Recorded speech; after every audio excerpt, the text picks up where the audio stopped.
Les titres de ce journal, le ministère des Affaires étrangères du Burkina Faso apporte des éclairages sur les rumeurs de rappel de son personnel diplomatique en Côte d'Ivoire.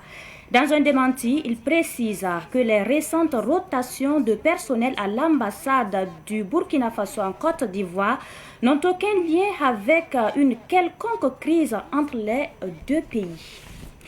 À suivre aussi dans cette édition, l'installation ce matin du comité national d'organisation de la 29e édition du Festival panafricain du cinéma et de la télévision de Ouagadougou. Un comité de 50 membres chargé de garantir le succès de l'événement qui se tiendra du 22 février au 1er mars 2025. Ce sont les titres. Je suis ravie de vous retrouver, mesdames et messieurs. Bonsoir et bienvenue. Et pour débuter, le Comité national d'organisation de la 29e édition du FESPACO est installé depuis ce matin. Pour cette 29e édition prévue du 22 février au 1er mars 2025, le ministre en charge de la culture, Gilbert Ouedraogo, a encouragé le comité d'organisation du FESPACO à œuvrer pour la bonne marche de l'événement. Nous en savons plus avec Samuel Amoko. Ils sont au nombre de 50 à être installés dans leurs fonctions de membres du comité d'organisation de cette 29e édition du FESPACO. Ce comité a pour mission de créer les conditions de la réussite de l'événement. Nous devons tout mettre en œuvre pour accroître la notoriété internationale du FESPACO et faire en sorte que notre festival demeure un pôle d'attraction pour tous les cinéastes africains et du monde. Par ailleurs, avec l'engouement affiché des acteurs du monde cinématographique et de l'audiovisuel autour de la présente édition, qui enregistre déjà 1351 films pour la compétition officielle, contre 1232 en 2023, nous devons tous nous engager pour un franc succès de cette biennale du cinéma africain. D'ores et déjà, je puis rassurer tous les festivaliers qui feront le déplacement de Ouagadougou que le gouvernement prendra toutes les dispositions sécuritaires et sanitaires nécessaires pour un bon déroulement de la 29e édition du FESPACO. La 29e édition du Festival panafricain du cinéma et de la télévision de Ouagadougou va se dérouler du 22 février au 1er mars prochain sous le thème Cinéma d'Afrique et identité culturelle. Pour le président du comité d'organisation, son équipe et lui sont tous prêts. Alors c'est une mission qui nous demandera donc beaucoup plus de concentration pour mieux manager cette équipe et pour mieux conduire l'organisation de façon concrète. La République du Tchad est le pays invité d'honneur de cette 29e édition du FESPACO. Et puis, le mouvement des patriotes d'Afrique contribue à réaliser 2 ponts et réparer des pistes dans l'arrondissement 9 de Ouagadougou. Des activités menées pour le bonheur des habitants du dit arrondissement. Les détails avec Abdoulaye Kinda. Sensible à la souffrance de la population de certains quartiers de l'arrondissement 9 de Ouagadougou, le mouvement des patriotes d'Afrique a entrepris de réaliser 2 ponts dans l'arrondissement. Les membres du mouvement ont cotisé et ont fait le tour de certaines bonnes volontés qui ont aussi apporté leur contribution. Concernant les routes, vraiment nous avons eu pas mal de gens qui ont demandé à ce que vraiment on remédie à ça. Et la jeunesse a pris son courage à bras le corps pour pouvoir réaliser certaines infrastructures dont vous voyez ce qui est derrière nous. Ce pont relie Yaramkoudoua à Pabré. Je peux citer le pont de Guéibango qui vraiment est admiré par toute la population des riverains de ce quartier.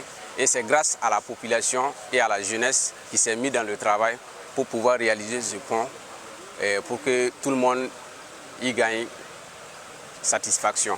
Le mouvement a aussi réparé des routes qui étaient fortement dégradées. Il y a eu aussi des voies défectueuses qui étaient dans le quartier et qui vraiment posaient beaucoup de problèmes à la circulation. Et vu toujours, la jeunesse s'est mis la main dans la pâte et ils ont réalisé des voies et ils ont essayé avec les moyens de bord de vraiment gratter tout ce qui est voie usée pour pouvoir faire faciliter la circulation du côté des populations des quartiers riverains. Le mouvement des patriotes d'Afrique a aussi exploité des champs d'arachides, de haricots et de riz au cours de la saison agricole passée. Je vous l'annonçais en titre, le Burkina Faso dément les rumeurs sur le rappel de son personnel diplomatique en Côte d'Ivoire. Le Burkina Faso, à travers le ministère des Affaires étrangères, de la coopération régionale et des Burkinabés de l'extérieur, dément les informations relayées par certains médias relatives au rappel de l'ambassadeur et des consuls généraux en Côte d'Ivoire. Dans un communiqué en date d'hier, le ministère précise que le Burkina Faso n'a pas d'ambassadeur en poste à Abidjan, tout comme la Côte d'Ivoire n'en a pas à Ouagadougou. Les représentations diplomatiques des deux pays sont dirigées par des chargés d'affaires.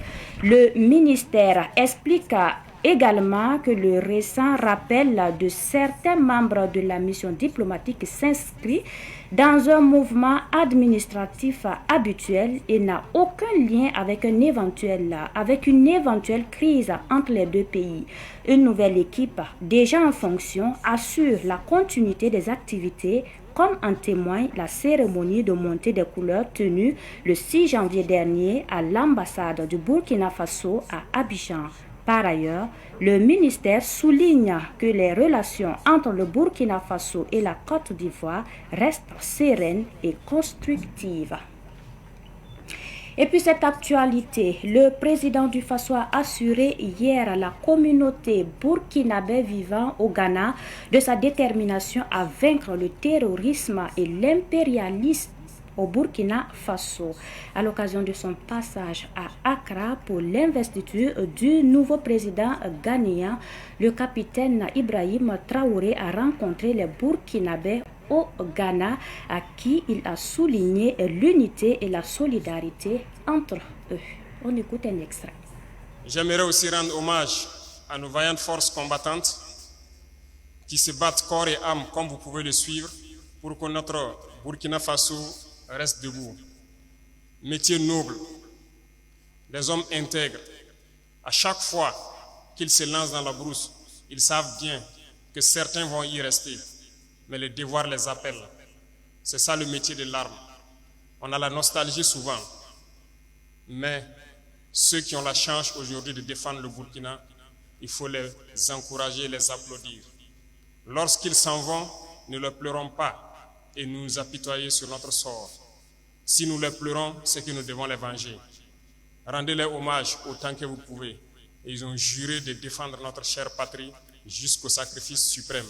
Et les forces combattantes tiennent leur pari. Aujourd'hui, plus que jamais, nos forces armées vont où elles le souhaitent. À l'instant où je vous parle, il y a plusieurs opérations à travers plusieurs groupements et nous sommes en train d'infliger des pertes colossales à l'ennemi et le repousser petit à petit hors du Burkina Faso. Cette bataille, cette guerre, nous allons la gagner et nous allons vaincre l'impérialisme qui a activé ce terrorisme dans notre région pour espérer nous ramener dans ces temps coloniaux, nous maintenir sous leur joug, nous exploiter jusqu'à la fin des temps. L'Afrique est en train de se réveiller et personne ne pourra encore fermer les yeux des Africains sur nos réalités. Personne ne pourra encore venir nous diviser pour nous imposer ce qu'ils souhaitent. Voilà pourquoi. Cette actualité, avant de refermer cette édition, la mort de l'homme politique français Jean-Marie Le Pen a été célébrée hier soir à Paris et dans plusieurs grandes villes de la France. Ils étaient des centaines d'opposants à célébrer la disparition du cofondateur du parti d'extrême droite Front National, devenu le Rassemblement National. La synthèse avec Alphonse Ouedraogo. Oui, ce n'est pas un fait divers, mais une réalité. Ils étaient plusieurs centaines d'opposants à Jean-Marie Le Pen à se rassembler dans plusieurs villes avec des chants et feux d'artifice le décès de cette figure historique de l'extrême droite, Jean-Marie Le Pen. Ce sale raciste est mort, disait à Paris une pancarte brandie dans la foule de quelques centaines de personnes qui se sont rassemblées dans la soirée à la place de la République. Jean-Marie Le Pen, pour certains observateurs, a toujours eu des discours racistes. Dans cette célébration à Paris, qui a réuni plus de 600 personnes, 3 personnes ont été interpellées selon la préfecture de police. À Lyon également, plusieurs centaines de personnes se sont réunies dans le centre-ville. Des propos injurieux ont été laissés sur les murs de la ville. À Marseille, l'ambiance était festive entre bouteilles de champagne et des chants. Selon eux, c'est la célébration de la mort d'un personnage raciste et régionaliste. Rappelons que Jean-Marie Le Pen a été finaliste de la présidentielle de 2002 contre Jacques Chirac. Il est mort hier mardi à l'âge de 96 ans. C'est l'essentiel de cette édition. Merci à vous qui l'avez suivi. Merci pour cette constante fidélité. On se donne rendez-vous demain, Dieu voulant, pour d'autres actualités. Bonsoir.